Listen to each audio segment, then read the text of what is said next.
Hello everyone. It's the evening here. It's 18 o'clock and I'm currently in Mauritius. And today I'm going to talk on the Creole Mauritian. So what's the Creole Mauritian? It's simply the Creole language, our official mother tongue. We'll see that it's not that official, but it is our mother tongue in a little bit. So it's the mother tongue of most the Mauritian people, the Mauritian community. But today I'm going to focus more on climate justice, as I am myself a climate justice activist in Mauritius. So I'm going to talk on how impactful can a mother tongue be in the fight for climate justice in primarily non-speaking, English-speaking countries like Mauritius. So what will we be talking about today as an advocate for the official Mauritian Creole language?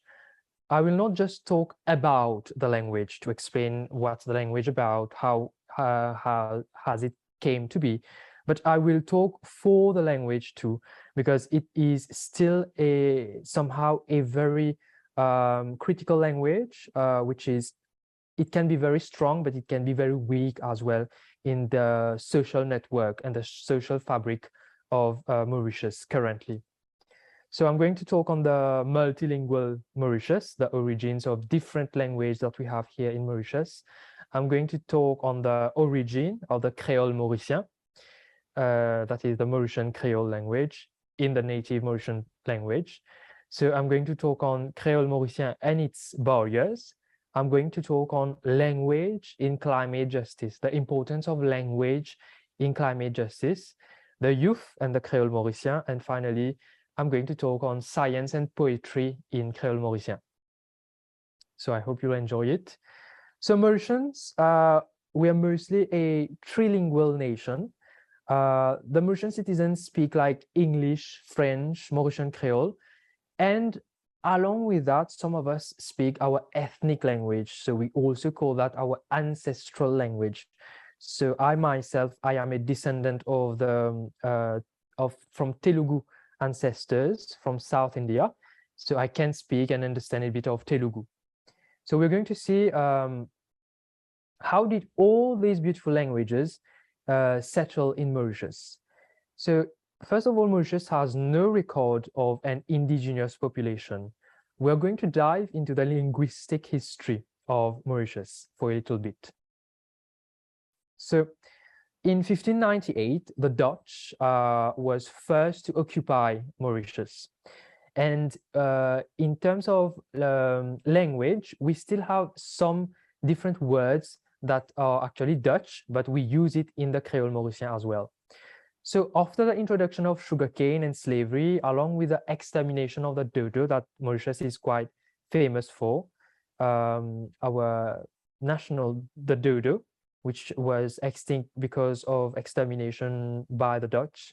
So after that, there were many problems that our small island faced through tough climate force and etc. So the Dutch had to leave Mauritius in 1710. Then in 1715, the French came and colonized Mauritius and named it Île-de-France. And then they established a very good slave plantation society based on sugar production that was kind of, at that time, stable for the country's economy. And then now we have got the birth of the Creole Mauritian. So the Mauritian Creole language is more French-based than several other Creole languages. For example, Haitian Creole language is more English-based. So it was around this time that the French lexified Pidgin, which was soon turned into a Creole language. So it was developed there was like different misinterpretation between masters and slaves. So for them to be able to communicate, there was different African languages and languages from Madagascar. They mixed with the French language to give birth to the Creole language, not as it is now, but at that time. So there was a deglossia situation whereby the French language was considered as a high language and the Creole language was considered as low, since it was mostly used by Maroons at that time. So the birth of the Creole Mauritian was mainly out of pain by the Maroons, by the slaves, to be able to communicate with their masters and within themselves, because there were different Africans who kind of did not understand themselves. So they had to create that one language whereby everyone could understand and communicate. So in 1810, in the Napoleonic Wars, Mauritius was handed over to the British, who accepted under the Treaty of Capitulation to preserve its social structure and the use of the French language and the law of France. So the language, that's why the Mauritian Creole language is more influenced by the French language, because the French language was still used during the British colonial period. So then another language came to Mauritius, which was the English language. Then came the abolition of slavery. Then Mauritius necessitated some kind of workforce since slavery was abolished. Then the British decided to take the workforce from countries like India, and we call them the indentured laborers. So these Indians brought a variety of languages with them. That's what we call our different ancestral languages. So they brought the Hindi, the Bhojpuri, the Tamil, the Marathi, the Telugu, along with their religion and their culture. So they came to work mainly in sugarcane fields to plot the land and to cultivate sugarcane, which was really economically good at that time, sugarcane and sugar exportation. Then the the Mandarin language came from Chinese traders in the 19th century. So in 1968, Mauritius gained independence and became its own republic. It gained independence from the British colonial eras. So there was this famous Mauritian Creole song, which resounded in the many hearts of Mauritian people, which is la main dans la main, which means hand in hand. So la main in French, we call hand la main, but also in Mauritian Creole, it's la main. So it's very close, as you can see. So after independence, now we can see there is a multilingualism in Mauritius. And this is one of the most beautiful thing and fascinating thing that I find about Mauritius. It's that, you know, we are currently very rich in language. So the first languages that came were the colonial languages, so English, French, then the ancestral languages, Telugu, Hindi, Tamil, Marathi, Urdu, Bhojpuri, and then the ancestral language from China, Mandarin, and then the Mauritian Creole language, which is more based on the French language, is actually a lingua franca of Mauritius, a language that we use to communicate with different kind of societies, different kind of communities. All of us use the Mauritian Creole language, and a small population, a small sample of people still use the Mauritian Bhojpuri as their lingua franca. The Mauritian Bhojpuri is more found in small villages, for example, where I'm from Equania, a small village in Mauritius, and we still use the Mauritian Bhojpuri as our lingua franca. So it's very common that you have many Mauritians which can speak up to 3 to 4 languages, because we've learned them at our elementary school. For example, myself, I can speak those languages highlighted. Je peux parler le français, so I can speak the French, parce que on m'a appris le français à l'école élémentaire. Donc, le français, c'est vraiment une des langues que j'aime le plus. I really love the French language. So Nenu Telugu Bhasha Kuda Matladutanu. I can also speak a little bit of Telugu and Hindi and the Mauritian Bhojpuri. So it's not, it's not weird for people to speak all those languages here in Mauritius because we've actually learned them in elementary school. So that's a bit of the richness in terms of language that Mauritius has.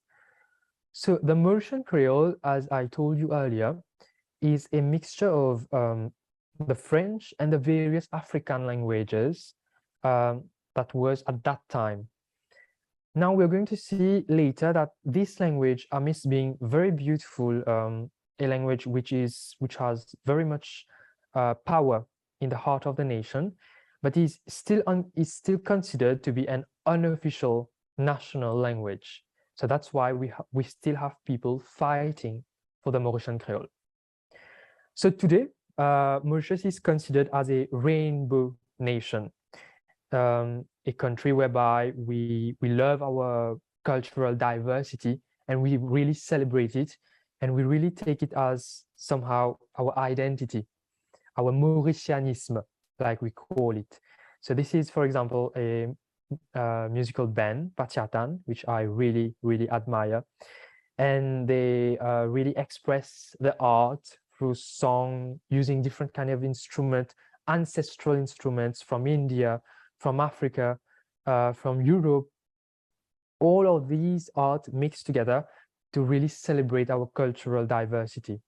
So this is mainly what Mauritius is about. It's about the beautiful mixture that we have, and the solidarity also that really comes out of it. We're going to see later how solidarity also is related to the mother tongue. So how does the Mauritian Creole language sound like? Let's listen a little bit how it sounds like. So could you please you're able to hear the sound. Ben indépendance qu'on pays pour capable débrouiller, pour capable. C'est pas nous-mêmes nous pour survivre longtemps des petits colonies britanniques. Quand nous ouvrons nous la porte grand matin dans l'île Maurice, nous joignent un pays asiatique, nous joignent pas hindou, nous joignent pas chinois, nous joignent pas européens, nous joignent pas africains, nous joignent toute qualité d'imoun qui viennent faire business dans cette île là, qui fin reste là. Alors là, la langue finie. Ça, la langue là s'appelle la langue créole. Ça, la langue là, c'est l'unité de l'île Maurice. That's actually one of my favorite quotes from the artist Besak, that the language brings unity. So we're going to see how really this language, the beautiful Creole language, brings unity amongst, like you've seen, like you've read, different ethnicities, different ethnic groups with different cultural backgrounds. But at the end of the day, we are all one. And this language is one of the many proofs that we are one as an island. So I'm going to talk a bit before that. I'm going to talk on the barriers that our language faces. So first of all, even though this language is really beautiful with, beautiful background, beautiful history, and with really a poetic power, emotional power on the people, and that bienveillance, that sense of goodness that the language has in the hearts of Mauritians, it is still considered unofficial in Mauritius, even though you can see here the percentage that Mauritians use the Mauritian Creole language as their mother tongue is 86.5. They use Mauritian Bhojpuri 5.3 and French 4.4%. So the majority still use the Mauritian Creole language as their mother tongue. But unfortunately, the Creole Mauritian has many barriers. So this is a survey that was done, and Sozier Ushida actually described the perceived images towards different languages in Mauritius. So you can see here the English language is seen as, the international, global, world, universal language that we all speak. It's also used in official, legal, formal, rigid settings. Like, for example, I myself, I'm a mechanical engineering student. If I will have to do a presentation in the mechanical engineering setting, I will have to do it in English language. So in business settings, in education, we use the English language because our final exams in terms of higher education is mostly IGCSE exams, A-levels at Cambridge University's A-levels. So it's mainly in English language. It's considered an elegant language, which I myself do not disagree, because the English language is really one of the most beautiful languages that I find, along with the French language. It's also considered to be arrogant, because at times people speaking English language might seem somehow unreachable, or somehow, venting, or trying to show off at times that one can speak, the language of intellectuals, like some might label it.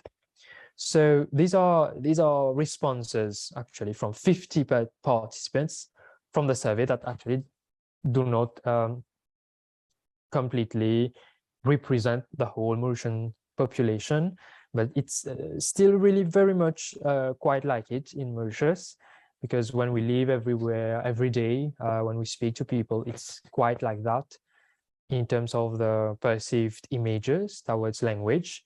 So the French language is more, again, international in media. We use it in newspaper.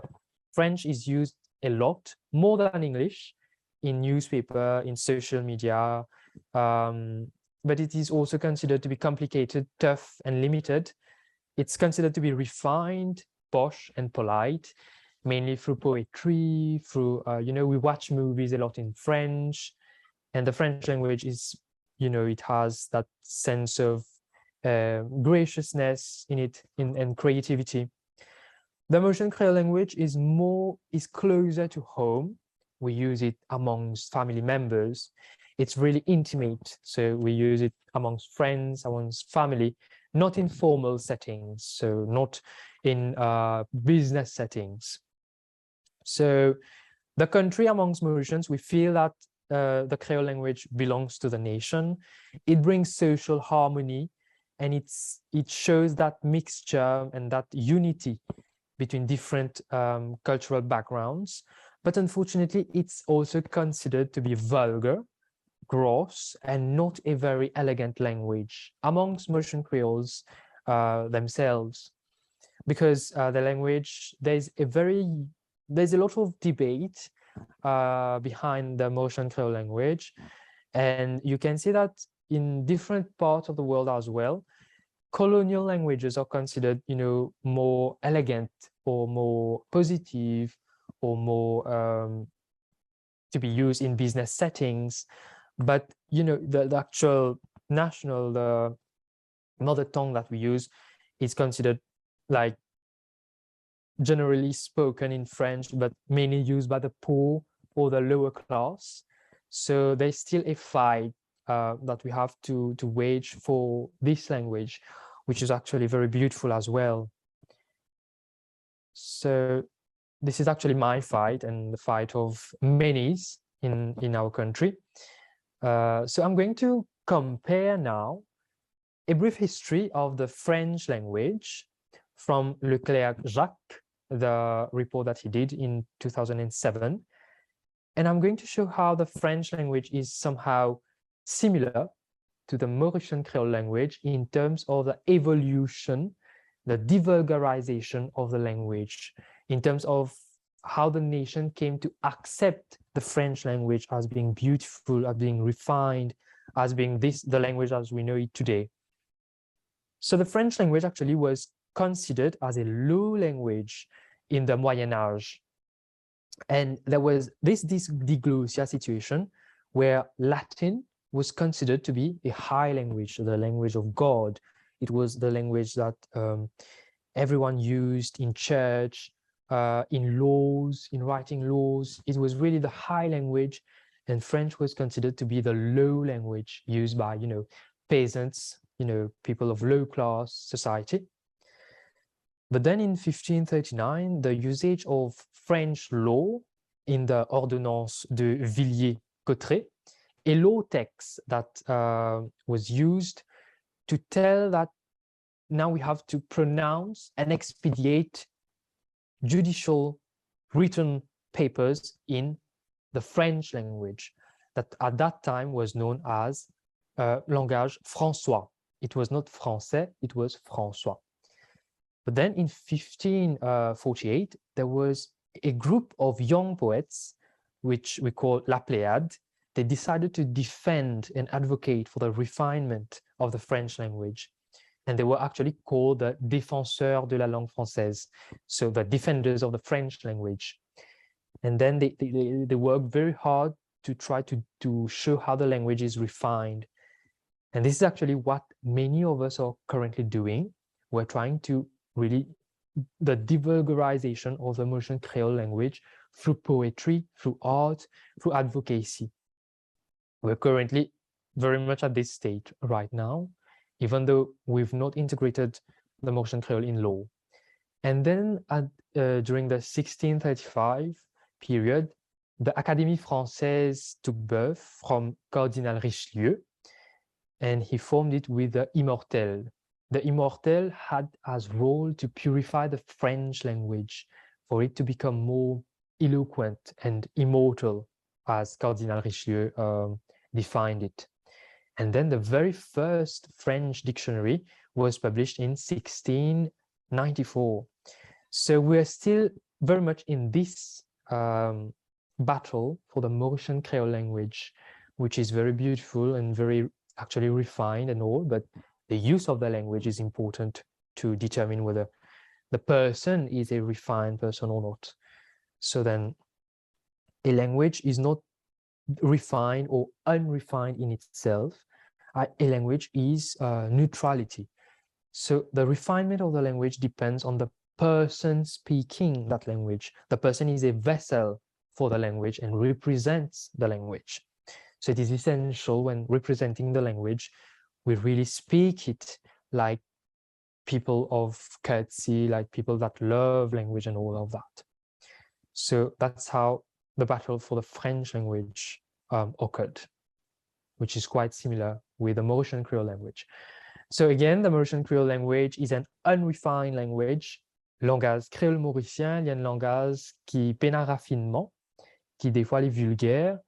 So it's something that we hear very much often in Mauritius, because many people still do not accept this language as a refined language that can be used in different business settings or formal platforms, just like the French language was at that time. But you can see that after the wars, the battles that were waged by the Défenseurs de la langue and by the Immortel, by l'Académie Française, this is currently the proof that a language is not vulgar, a language is not low. It's the people speaking the language that matters. So that's our battle right now. So I'm going to share a bit of, I actually write poetry as well in all three languages, English, French, and Mauritian Creole language. I'm trying to write it a little bit in Hindi and Telugu just recently, but I'm not really comfortable enough to share it. So I'm going to share the Mauritian Creole poetry that I wrote, but I specifically did not include subtitles because I just want you to hear the language and try to feel the language, even if you're not understanding the language. That's one of the most beautiful things that I find in polyglottism. Is that there are perhaps people speaking Italian, but I'm not understanding. But at times, through emotions, through gestures, through the eye, speaking to each other, one can understand the language. And I think I want you to feel the language rather than to try to understand it. So I'm going to share the poetry. So the title is Bread Ziromo. It's actually one of the delicacies of Mauritius. It's the leaf, it's actually leaf of the pumpkin leaf that we usually use to cook and all of that. It's a conversation between me and my mother.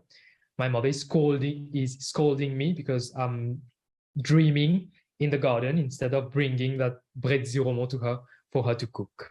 I hope you enjoy it.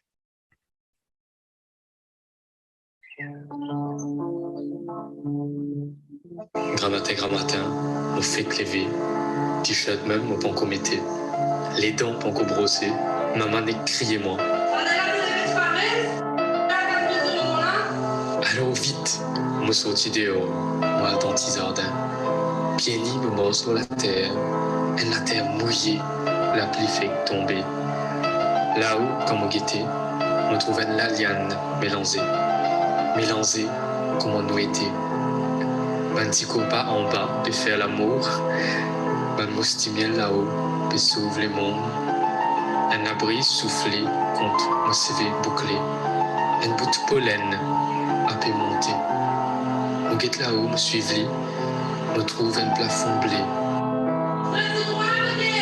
Mon maman avait crié, vite me casse avant me guébatter, mais après, on respire un bon lait frais, on continue à rêver. On demande-moi, comment la vie peut être si je tiens un bout de pollen ou un brin de ziromo mouillé. So thank you very much. The poem is a lot about life, actually. Someone took birth and someone's asking the meaning of life. So if you want the translation, I can send it to you later.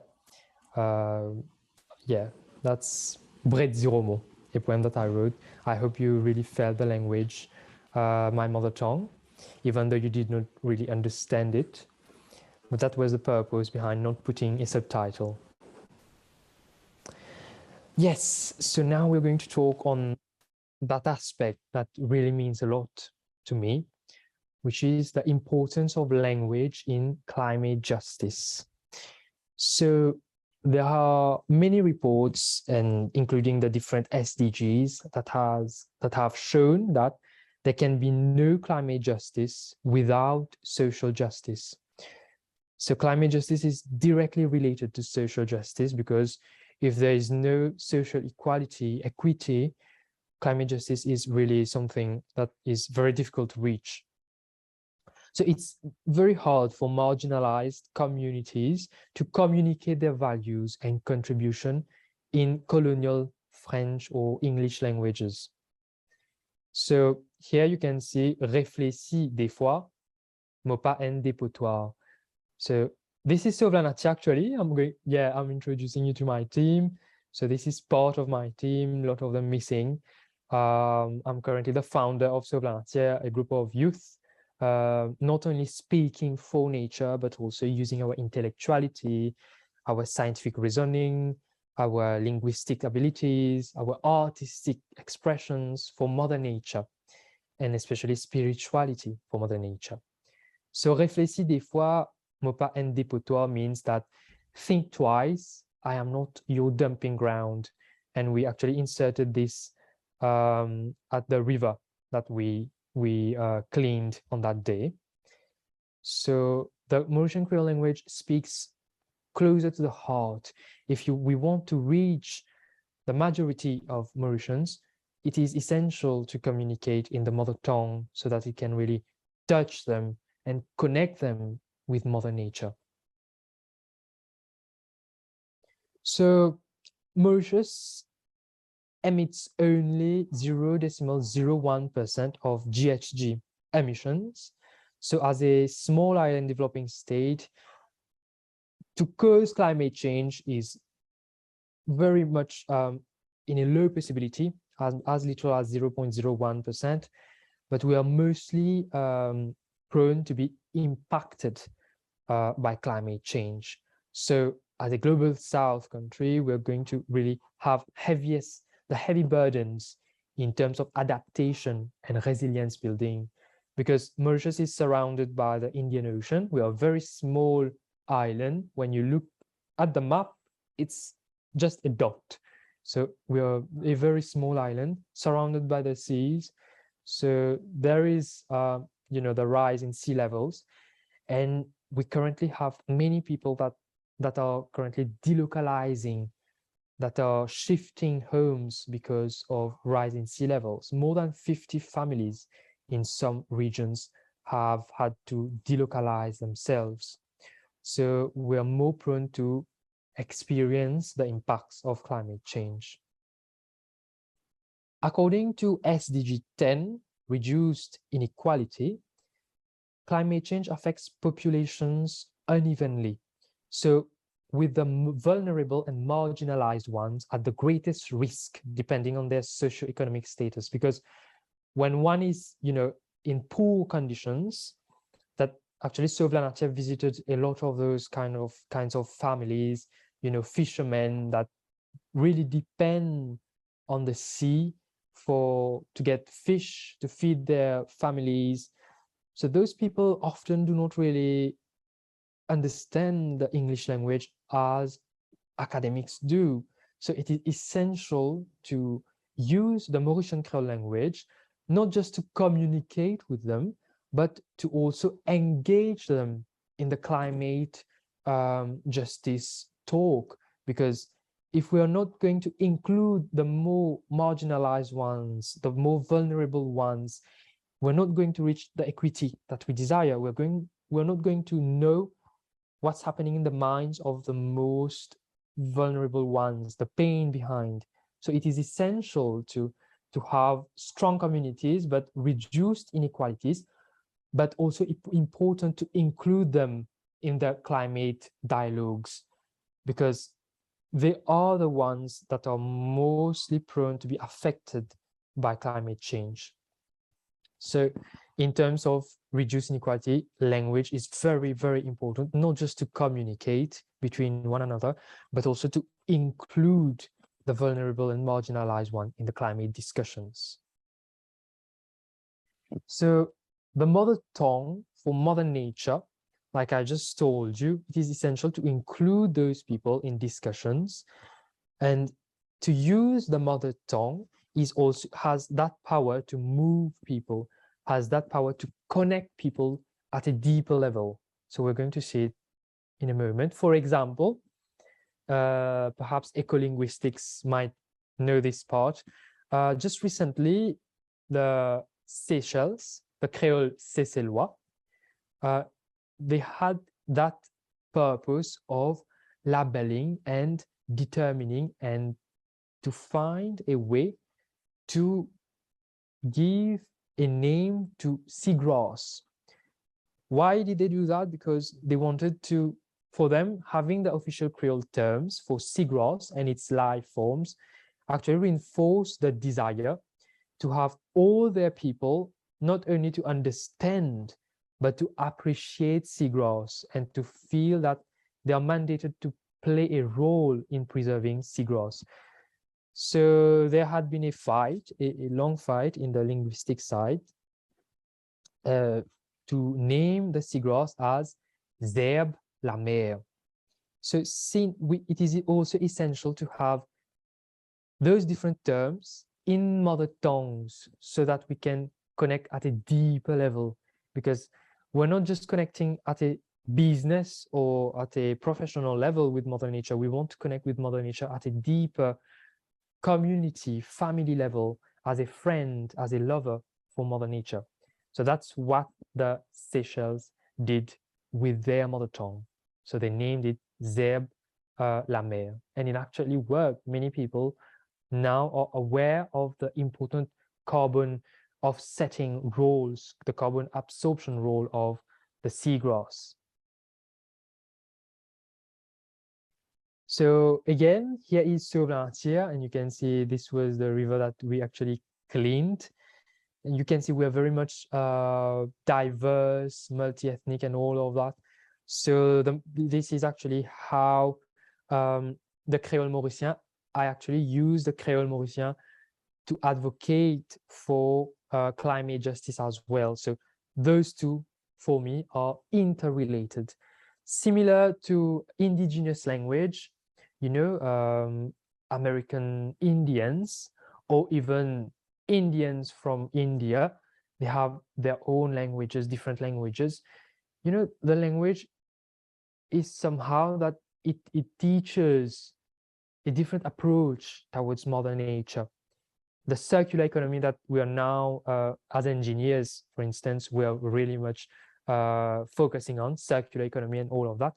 But these terms were pretty much defined since a very long time ago in India, for instance, in Sanskrit word, in the practices of Indians, for instance, there is, you know, there are different instances where we can see Bhumi Mata, goddess Earth, as an emanation of, you know, what we should worship. So this is how I think the mother tongue is essential to connect humans and especially the youth deeply with nature. This is one of the saddest moments in recent times, Mauritian recent times. So we had the Wakasho oil spill. There was like you can see here, the beach is pretty much damaged from the oil spill, and it was at Maibu, a location in the Maibu region. But what you can see here, these are actually citizens of Mauritius, volunteers, different organizations, people walking side by side every day. These are not professionals. This is how connected we were during the Wakasho oil spill, trying to save our beaches. And the language that was resonating at that time, regardless of, you know, our skin color, regardless of our ethnic backgrounds, regardless of where originally our ancestors came from, we use the Creole language to try to save Mother Nature. And this is really much a proof that this language not only is essential to understand it, but it's essential to understand the unity, the unification power of the language.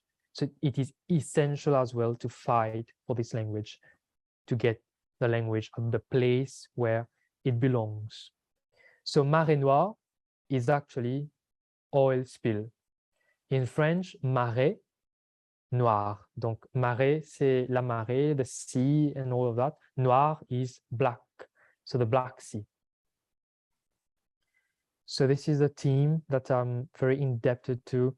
We actually mobilize a lot of people in Sov Lanatir to fight for our seas. And the words that were resonating were Sauve nous, lagon, Sov Lanatir as well. So save our lagoons and save nature. So I'm going to really end with this part on science in the Mauritian Creole language. So the UNESCO model affirmed that the efficiency of a vernacular education, so education in mother tongue, in communication mother tongue, in comparison with education through a medium of a foreign language is much better. The efficiency is higher.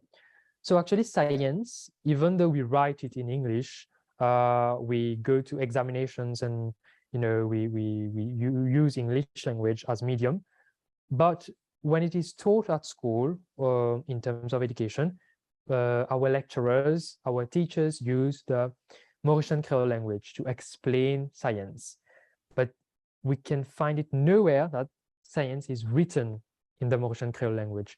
So by the grace of God, I was lucky enough to be one of the first authors to write the first book in, the first scientific book in the Mauritian Creole language. This is very much recently. This is the Minister of Arts and Cultural Heritage. And we really wrote a scientific book in the Mauritian Creole language for people who have language barrier problems to still have interest in science, because science is everything that surrounds us, everything that is within us as well. We are an expression of science. We are a collection of atoms, we can say, in that way. So this is why I really wanted to write the scientific language, the Mauritian Creole language in terms of scientific expressions. And it also shows that the Mauritian Creole language can indeed be used in, formal, in educational, and in intellectual settings. Yeah, and this part is in Creole. I forgot to edit it, sorry, in English. It is essential that I tell you that this, Mauritian Creole language, the fight for this beautiful language that means a lot to me, it's not a fight against other languages. So, nous combat, li pas contre langage anglais, soit langage français, mais li pour un langage plus fort, plus libre. So our fight is not against English or French languages. I actually write a lot of poetry in English and French, and I really love those languages. But our fight is to render our language into a more, in a stronger manner, a language which will become stronger and a free language that we can express without feeling scared, without feeling, that I'm ashamed of this language. So this should be a language like any other languages. And this is our fight as the youth of Mauritius. Yes, and one philosophy that I wanted to share is that, tout langage, zot zoli, dans cette façon, comment chaque différent flair dans un jardin, alors qui fait pas nous créole mauricien. So every language is beautiful in its own way. So just like different kinds of flowers in, in a garden. So those differences actually bring the beauty of the garden. Those different languages bring the beauty of, languages, of people, of nations. So why not acknowledge the beauty in the Creole mauricien? That's my fight. So, comment uns enfants les montent? Nous besoin apprendre partage l'amour en nous prochains et que ça commence dans nous la case, nous villages, nous la ville et que nous pays. So I believe that I myself am a child of the world, not a child, of Mauritius. I love my country a lot, but ultimately I'm a child of, the universe, of the world, because we're all children of the world, and we're all differently interrelated, connected as Homo sapiens. We're somehow one family in this, Vasudeva Kutumbakam, this big family in this universe of Homo sapiens. So it is essential to share love and to share respect with our voisins, with our prochains, with our neighbors. And where does this begin? This begins at home, with our family, with, my sister, which I really love, by the way, which is not here right now. And we start sharing this love with our close ones, in our villages, in our, in our country. So that's why I'm fighting for this language as a child of the world. So thank you very much. I forgot to introduce myself. I'm Krishna Pentayah. And I'm actually, so like now you might have already known by now that I'm an official Mauritian Creole language advocate, and I'm the published author of Langage l'Univers, that scientific book that I wrote in Creole Mauricien. And I'm the founder and CEO, a very young CEO, I know, of Sov Lanatir, the youth-led environmental NGO. You can look for Sov Lanatir on Instagram, on our page, and you will find, a lot of beautiful works that the youth of Mauritians do for our Mother Earth. And actually, I've just completed my final year studies in mechanical engineering at the University of Mauritius. So the fight for language is not as a linguist, is not as a language expert or someone that studied language.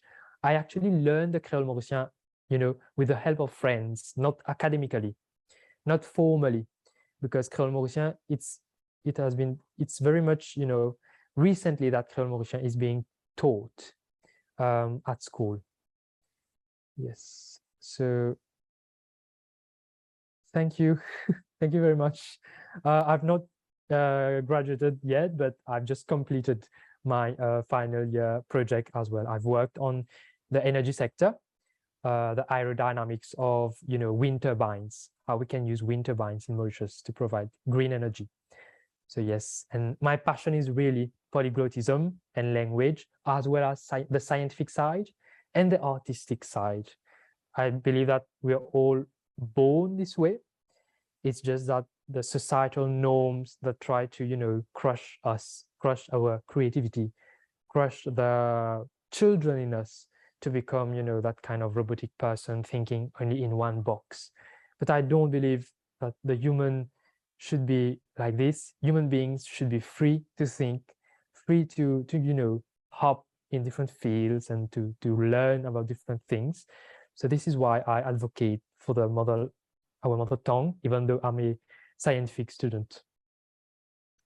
So thank you. Merci beaucoup for your attention, and thank you very much. I really appreciate the platform, the Polyglot Conference, Global Conference. It's really a huge opportunity for people like us. We are very much, underrepresented, unheard. Many people don't even know what the Mauritian Creole language is. So this is a very, very big opportunity that you guys offered me. And I'm really very much grateful. And I look forward, like if we can later have, some different charts, and if you want, the poetry, the translation, or different exchanges, I'll be able to give it to you in the near future. So thank you very much. And I'm very glad that I am representing my country, Mauritius, today for our mother tongue, the Creole Mauritian. Thank you very much.